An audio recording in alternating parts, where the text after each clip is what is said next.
Picture this. Someone is going to try to kill you in 90 seconds. This isn't a metaphor. This isn't a movie. It's Tuesday. It's noon. The Roman sun is beating straight down on the sand, and 50,000 people are screaming your name. You already know what's coming. Your body knows too. And in that moment, your brain does something completely unexpected. Something science took 2,000 years to explain. For centuries, we assumed gladiators were emotionless killing machines. That's how the movies show them. That's how most books describe them. But modern archaeology and neuroscience are telling us something completely different. These men felt fear. They felt love. They had rituals before stepping in. And in their last seconds of life, their brains did something you would do too. Something you were wired for before you were even born.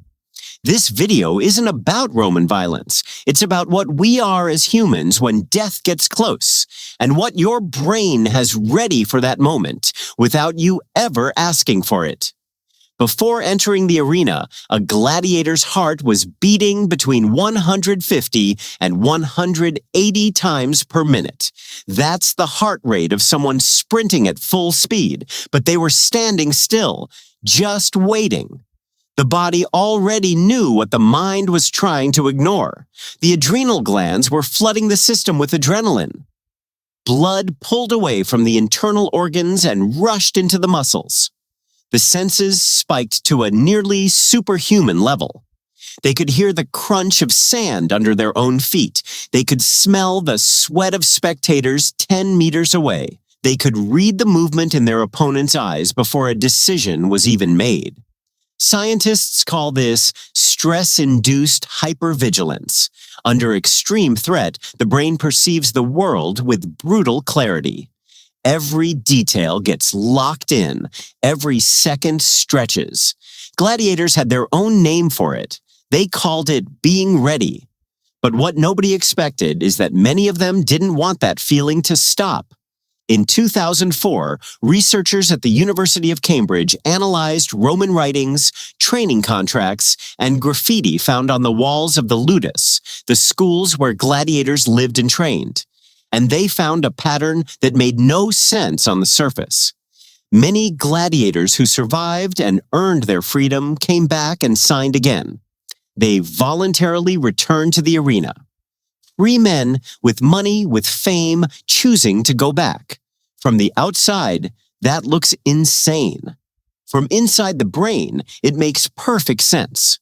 Adrenaline combined with survival triggers a dopamine release that no ordinary experience can match.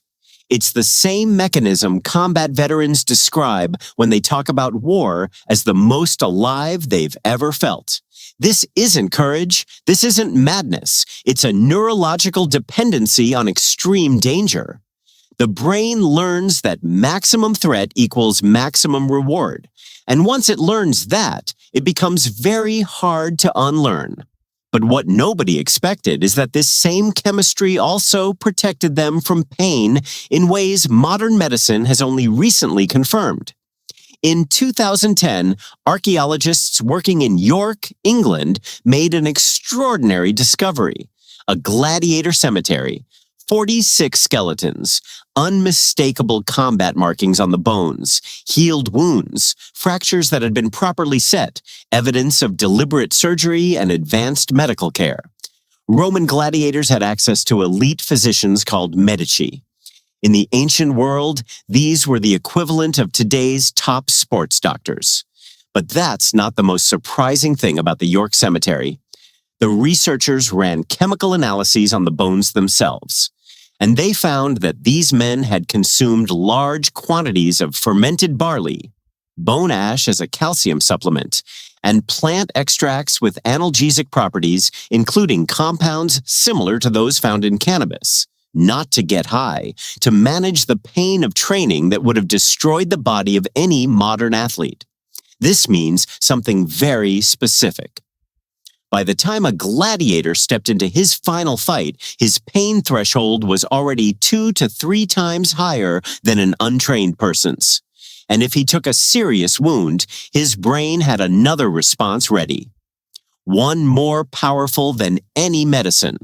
But what nobody expected is that this response turns the last seconds of life into something many survivors describe as absolute peace. There's a documented phenomenon in people who have survived fatal injuries. It's called paratraumatic dissociation. When the brain detects that the physical damage is irreversible, it activates an emergency protocol. It releases a massive surge of beta endorphins, which are 20 to 30 times more potent than morphine.